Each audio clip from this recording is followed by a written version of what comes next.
다 함께 하나님을 찬양하며 나아가겠습니다.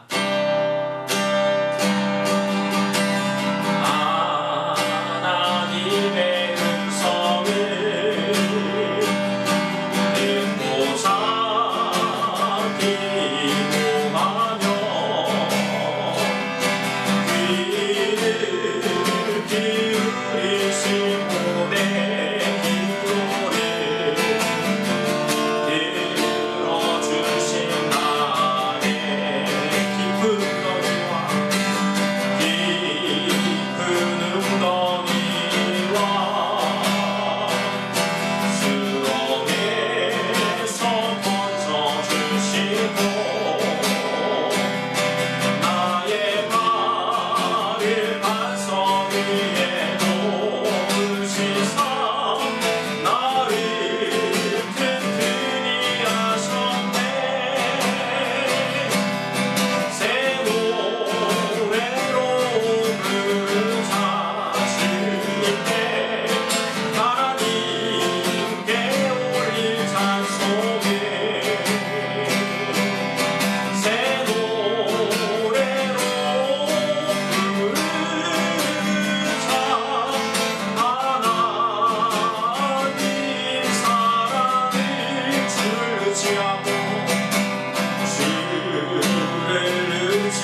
받으신 대신 찬송해 옷을 주셨네. 내 손을 주께 놓이리이다. 내 찬양 받으신 주님, 내 마음을 주께 활짝 엽니다. 내 찬양 받으신 주님.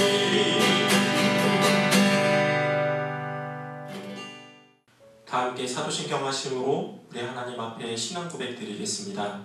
전능하사 천지를 만드신 하나님 아버지를 내가 믿사오며 그 외아들 우리 주 예수 그리스도를 믿사오니 이는 성령으로 잉태하사 동정녀 마리아에게 나시고 본디오 빌라도에게 고난을 받으사 십자가에 못 박혀 죽으시고 장사한 지 사흘 만에 죽은 자 가운데서 다시 살아나시며 하늘에 오르사 전능하신 하나님 우편에 앉아 계시다가 저리로서 산자와 죽은 자를 심판하러 오시리라. 성령을 믿사오며 거룩한 교회와 성도가 서로 교통하는 것과 죄를 사하여 주시는 것과 몸이 다시 사는 것과 영원히 사는 것을 믿사옵나이다. 아멘. 하나님 아버지, 한 주 동안도 우리를 보호해 주시고 찬양과 기쁨으로 예배드리게 하심에 감사합니다. 주님의 뜻을 따라 살아가는 자녀들이 되게 하시며 하나님의 사랑을 입술을 열어 늘 고백하게 하여 주시옵소서. 모든 영광 받기 합당하신 주님을 찬양하며 사랑 예수님의 이름으로 기도드렸습니다. 아멘. 이 시간 함께 읽을 말씀은 사무엘하 16장 14절 말씀입니다. 사무엘하 16장 14절 말씀을 우리가 한 목소리로 읽도록 하겠습니다. 왕과 그와 함께 있는 백성들이 다 피곤하여 한 곳에 이르러 거기서 쉬니라.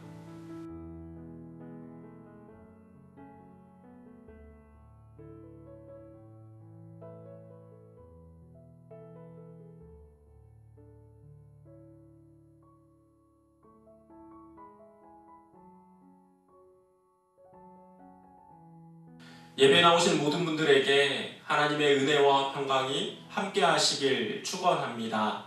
오늘은 다윗의 내려놓음이라는 제목으로 말씀을 나누겠습니다.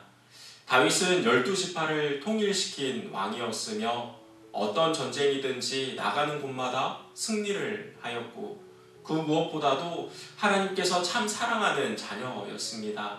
그런데 밧세바 사건 이후 다윗은 자기의 왕국에서 쫓겨나야만 했고 아들 압살롬의 칼을 피해서 도망 다녀야 하는 신세가 되었습니다. 하나님의 어미하신 징계가 다윗에게 내려진 것이죠.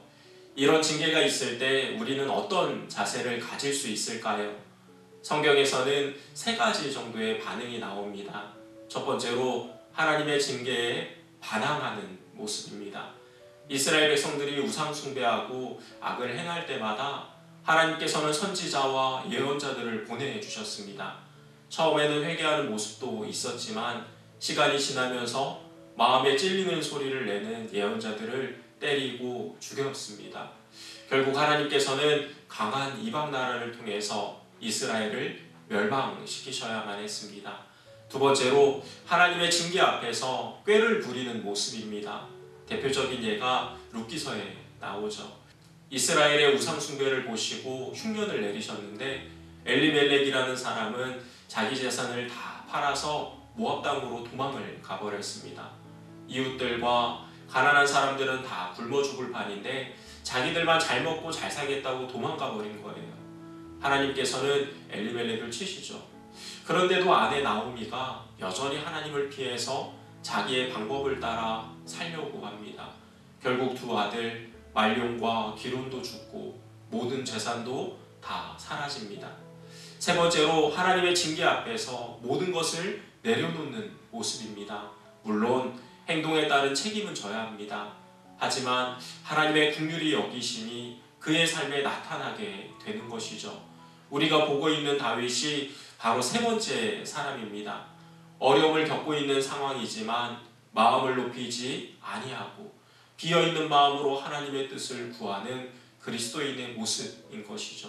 겸손하고 성실함으로 하나님을 바라보시며 어려움 가운데서도 하나님께 맡기는 내려놓음이 있으시기를 소망합니다. 5절 말씀입니다. 다 함께 읽겠습니다. 다윗 왕이 바울임에 이르매 거기서 사울의 친족 한 사람이 나오니 게라의 아들이요 이름은 시므이라. 그가 나오면서 계속하여 저주하고. 시므이라는 사람은 옛날 사울 왕이 이스라엘을 다스릴 때 한자리에 있던 사람입니다. 그런데 어느 날 다윗이 왕이 되면서 저 구석으로 밀려나 버린 것이죠. 그래서 다윗의 왕권이 강할 때는 아무 소리 못 내고 있다가 이제 어려움을 당하고 있으니까 돌을 던지고 먼지를 날리며 저주를 퍼붓고 있는 모습입니다. 12절 말씀입니다. 혹시 여호와께서 나의 원통함을 감찰하시리니 오늘 그 저주 때문에 여호와께서 선을 내게 갚아주시리라 하고. 다윗이 하는 말이 이런 모습을 하나님께서 보시고 혹시라도 불쌍히 여겨주시지 않을까 이렇게 가난한 마음을 갖고 있습니다. 심령이 가난한 자는 복이 있나니 천국이 저희 것이며. 어떤 분이 이런 얘기를 합니다. 천국의 문은 너무 작아서 목이 뻣뻣하고 교만한 사람은 들어가지 못한다. 죄인된 우리는 누군가를 비판할 수도 비교하여 스스로 높일 수도 없는 존재입니다. 하나님의 긍휼히 여기심과 불쌍히 여기심만을 구해야 하는 것이죠. 한편 예루살렘을 정복한 압살롬은 곧바로 다윗을 쫓을 것인지 말 것인지를 두고 고민을 하는데요. 20절 말씀을 보면 압살롬이 아히도벨에게 이르되 너는 어떻게 행할 계획을 우리에게 가르치라 하니 아히도벨이 압살롬에게 이르되 왕의 아버지가 남겨두어 왕궁을 지키게 한 후궁들과 더불어 동침하소서. 그리하면 왕께서 왕의 아버지가 미워하는 바 됨을 온 이스라엘이 들으리니 왕과 함께 있는 모든 사람의 힘이 더욱 강하여지리이다 하니라. 원래 아히도벨은 다윗의 책사이며 또 친구이고 가장 가까웠던 사람이었습니다. 그런데 지금 다윗을 배신하고 압살롬의 편이 된 것이죠. 그리고 아주 악한 책략을 제시합니다. 지금 부자지간의 갈등이기 때문에 괜히 이 편 저 편 섰다가 화해라도 해버리면 자신들의 입장이 난처해질 수 있는 거예요. 그래서 부자지간에 절대로 합할 수 없는 방법을 얘기하고 있는 것이죠. 그리고 여기서 멈추지 않고요. 17장 1절 말씀을 보면 아히도벨이 또 압살롬에게 이르되 이제 내가 사람 12,000명을 택하게 하소서.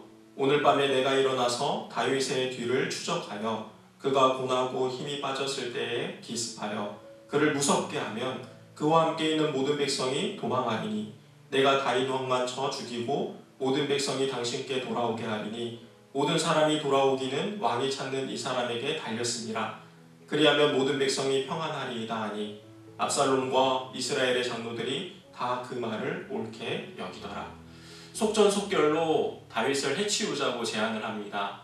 다윗이 몸도 마음도 지쳐있고 군사도 정비가 되어 있지 않기 때문에 압살롬의 군대가 추격해오면 당할 수밖에 없는 상황입니다. 그때 다윗이 몰래 남겨두고 온 후세라는 사람이 아히도벨과 다른 전략을 말하죠. 7절 말씀입니다.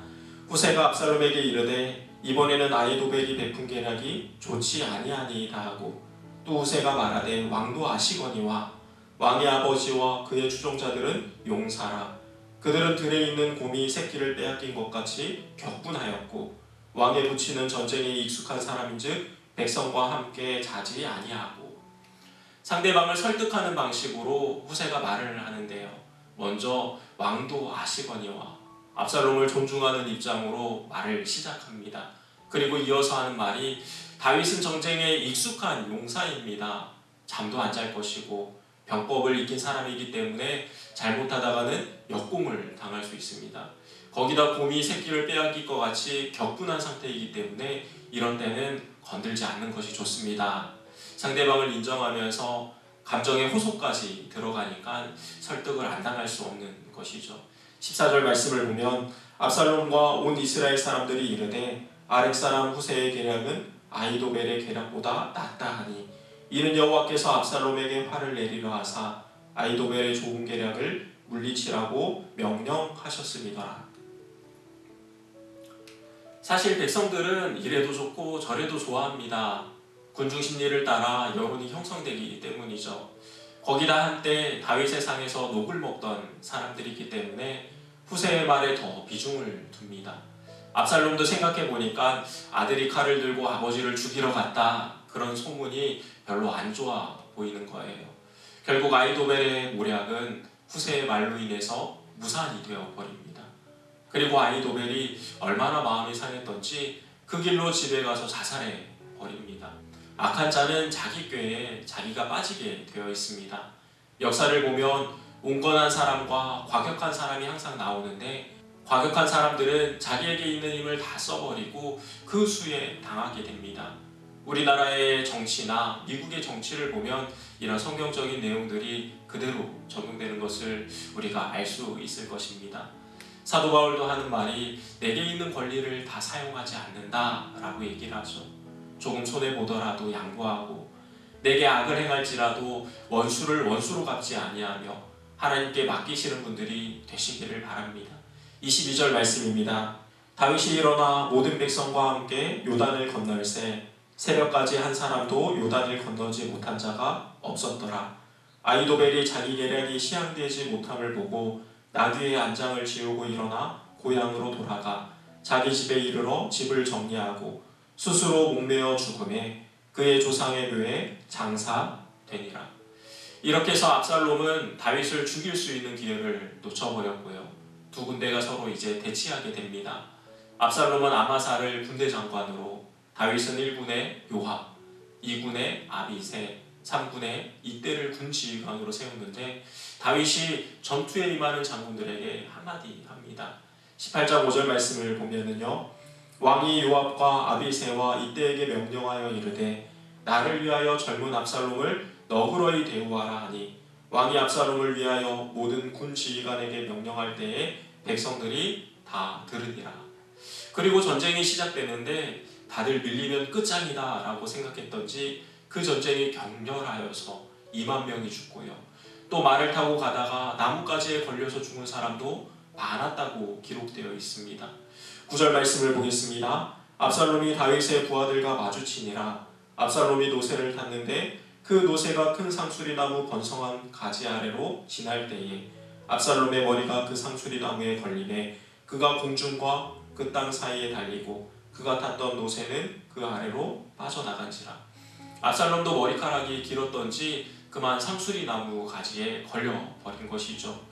요압이 이르되 나는 너와 같이 지체할 수 없다 하고 손에 작은 창 셋을 가지고 가서 상수리나무 가운데에서 아직 살아있는 압살롬의 심장을 찌르니 요압의 무기를 든 청년 10명이 압살롬을 에워싸고 쳐 죽이니라. 뭔가 잘못됐죠. 압살롬의 손에 무기가 있었던 것도 아니고 머리카락이 나뭇가지에 걸려서는 움직일 수도 없습니다. 거기다 다윗이 그렇게 부탁했던 말이 있었죠. 나를 봐서라도 압살롬을 너그러이 대하여 죽이지 말라. 그런데 요압이 죽인 거예요. 31절 말씀입니다. 구스 사람이 이르러 말하되 내 주 왕께 아랠 소식이 있나이다. 여호와께서 오늘 왕을 대적하던 모든 원수를 갚으셨나이다 하니, 왕이 구스 사람에게 묻되 젊은 압살롬은 잘 있느냐? 구스 사람이 대답하되 내 주 왕의 원수가 일어나서 왕을 대적하는 자들은 다 그 청년과 같이 되기를 원하나이다 하니, 왕이 마음이 심히 아파 문 위층으로 올라가서 우니라. 그가 올라갈 때에 말하기를 내 아들 압살롬아, 내 아들 내 아들 압살롬아, 차라리 내가 너를 대신하여 죽었더면 압살롬아 내 아들아 내 아들아 하였더라. 이게 아버지의 마음입니다. 하는 짓을 봐서는 정말 봐줄 수도 없는 것인데 아들이 죽었다고 하니까 슬프고 괴롭고 아픈 것이죠. 하나님 앞에서 우리 그리스도인들의 모습은 어떤가요? 아버지를 떠나버린 탕자처럼 모든 좋은 것을 가지고 세상으로 향하고 있지는 않나요? 아버지의 마음을 모른 채 내 욕심과 고집만을 앞세우고 있지는 않나요? 그런데 우리의 이런 부족하고 연약한 모습에도 불구하고 하나님 아버지께서는 낮이고 밤이고 여름이고 겨울이고 기다리고 계신다는 것입니다. 죄를 지을 때 당연히 하나님의 징계가 있지만 그 징계가 절대 기쁘지 않으시고 슬프고 아프고 속상하고 안타까운 마음뿐이십니다. 코로나라는 하나님의 징계 앞에 우리가 마음을 겸손히 내려놓고 하나님의 마음을 헤아릴 수 있는 분들이 되시기를 바랍니다. 우리의 잘못을 회개하고 메타노이아, 완전히 마음을 기경하여 돌이키는 분들이 되시기를 바랍니다. 기경이란 땅을 조금 갈아엎는 것을 얘기하지 않습니다. 굴삭기나 트랙터 같은 장비가 1, 2m로 깊이 땅을 파 뒤엎는 것을 말합니다. 하나님 앞에서 그런 돌이킴이 있으시기를 바라고요. 하나님의 선한 인도하심이 우리의 마음과 생각을 지켜주시기를 기도드립니다. 압살롬의 난이 평정되었지만 다윗의 마음에는 상처로 남게 되었습니다. 그리고 그런 결과를 누구에게 원망할 수 있을까요? 하나님의 긍휼히 여김을 구할 수밖에 없는 것이죠.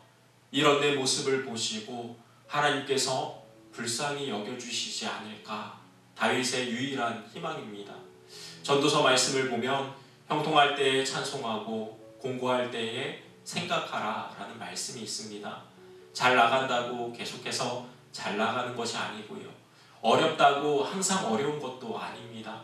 그래서 형통할 때 하나님을 찬양하고 공고할 때 하나님을 생각하는 분들이 되셔야 하는 것입니다. 생각하고 반성하고 회개하여 돌이킬 수 있는 사람은 발전이 있습니다. 동물은 생각도 반성도 회개도 하지 못하죠. 그래서 동물인 것입니다. 사랑하는 우리 창성교회 성도님들, 어려움이 있을 때, 또한 이런 징계가 있을 때 돌이키시며 발전하고 성장하는 분들이 되시기를 주님의 이름으로 축원합니다. 그래서 그 뜻대로 부르심을 받은 사람들에게 이런저런 모든 것이 다 합력하여서 선을 이루어주심을 경험하는 복 있는 자녀들이 되시기를 축원합니다. 정리하겠습니다. 첫 번째로, 하나님의 징계가 있을 때 모든 것을 내려놓는 분들이 되시기를 바랍니다. 행동에 따른 책임은 우리가 당연히 져야 하지만 하나님의 긍휼함이 우리의 삶에 나타난다는 것이죠. 두 번째로, 내게 있는 권리와 권위를 다 사용하지 마시기 바랍니다. 조금 손해보더라도 양보하고 내게 악을 행할지라도 원수를 원수로 갚지 아니하며 하나님께 맡기는 분들이 되시기를 바랍니다. 마지막으로, 하나님 아버지의 마음은 집을 나간 탕자를 기다리는 마음입니다. 눈이 오나 비가 오나 노심초사 기다리는 마음이라는 것이죠. 생각하고 반성하며 회개하여 하나님께 돌아오는 자녀들이 되시기를 주님의 이름으로 축원합니다. 기도하겠습니다. 하나님 아버지, 하나님의 사람 다윗이라도 역경의 세월이 있었음을 우리가 보았습니다. 이런저런 어려움을 당할 때 이것이 징계인지 고난의 시련인지 하나님의 테스트인지 잘 분별하게 하시고 공고한 날이 이르기 전에 하나님을 찬양하며 더 깊이 생각하는 백성들이 되게 하여 주시옵소서. 돌이킬 수 있는 용기와 믿음을 주시며 더 성숙해가는 하나님의 자녀들이 되게 하옵소서. 감사하오며 사랑의 예수님의 이름으로 기도드렸습니다. 아멘. 다 함께 찬양드리며 우리의 마음과 예물을 하나님께 올려드리겠습니다.